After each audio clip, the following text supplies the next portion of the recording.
और चलिए बड़ी खबर आपको बता दें, जहां पीएम मोदी की अध्यक्षता में सीसीएस की बैठक शुरू हो चुकी है। रक्षा मंत्री राजनाथ सिंह, गृह मंत्री अमित शाह बैठक में शामिल है।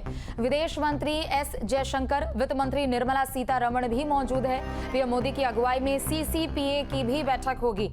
बैठक में बड़े फैसले लिए जा सकते हैं। तो दूसरी बार इस सप्ताह में सीसीएस की बड़ी बैठक हो रही है। हमने देखा कि 22 अप्रैल को पहलगाम में आतंकी हमला होता है, 26 लोगों की निहत्थे यहां पर हत्या कर दी जाती है और उसके बाद 24 अप्रैल से जो बैठकों का दौर शुरू हुआ है वो निरंतर अभी तक जारी है। एक बार फिर से सीसीएस की बैठक शुरू हो चुकी है। प्रधानमंत्री मोदी की अध्यक्षता में बैठक शुरू हो चुकी है।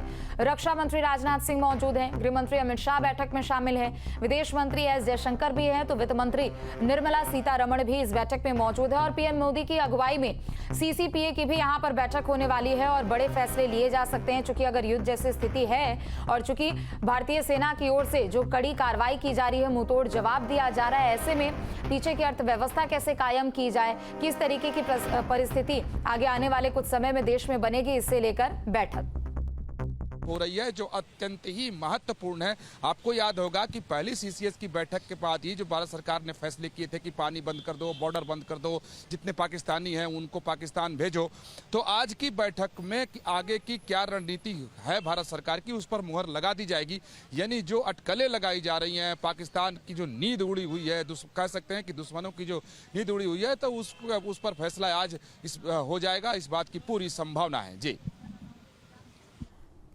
तो देखिए, दूसरी दफा सीसीएस की ये बैठक हो रही है और महत्वपूर्ण फैसले इस बैठक में भी लिए जा सकते हैं। पहले की बैठक में हमने देखा था कि सीसीएस की बैठक में 5 अहम फैसले, सबसे बड़ा जो फैसला था वो सिंधी जल संधि यानी इंडस वाटर ट्रीटी का ये जो फैसला था उसको बंद कर दिया गया था, जिसके बाद से पाकिस्तान सरकार की तरफ से एक सबक सिखाने की कोशिश पाकिस्तान को की गई थी, तो उसका असर लगभग 3 साल तक रहा। फिर 2019 में भारत सरकार ने उसे सबक सिखाया, लेकिन पाकिस्तान पे बहुत ज्यादा असर नहीं पड़ा उस बात का।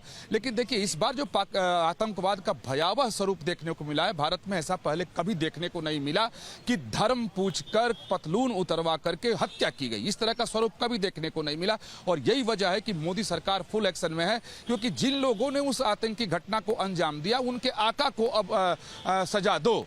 अगर आका को सजा दे दी गई तो फिर उनकी कमर खुद ब खुद टूट जाएगी। ये रणनीति भारत सरकार की है और यही वजह है कि पाकिस्तान खौफ ज्यादा है, खौफ में जी रहा है। और हालांकि पाकिस्तान की तरफ से भी तैयारी है, तो भारत सरकार की तरफ से भी कम तैयारी नहीं है। जल थल नभ सबकी तैयारी भारत सरकार की तरफ से मुकम्मल है और जहां जैसे भी होगा हर जगह पर जो दुश्मन है उनको मुंहतोड़ जवाब देने के लिए भारत बिल्कुल तैयार दिखाई दे रहा है। क्योंकि 22 तारीख से लेकर के और अब सीसीएस की बैठक के पहले तक की अगर आप बात कर लें तो भारत सरकार सिर्फ तैयारी में ही जुटी हुई है।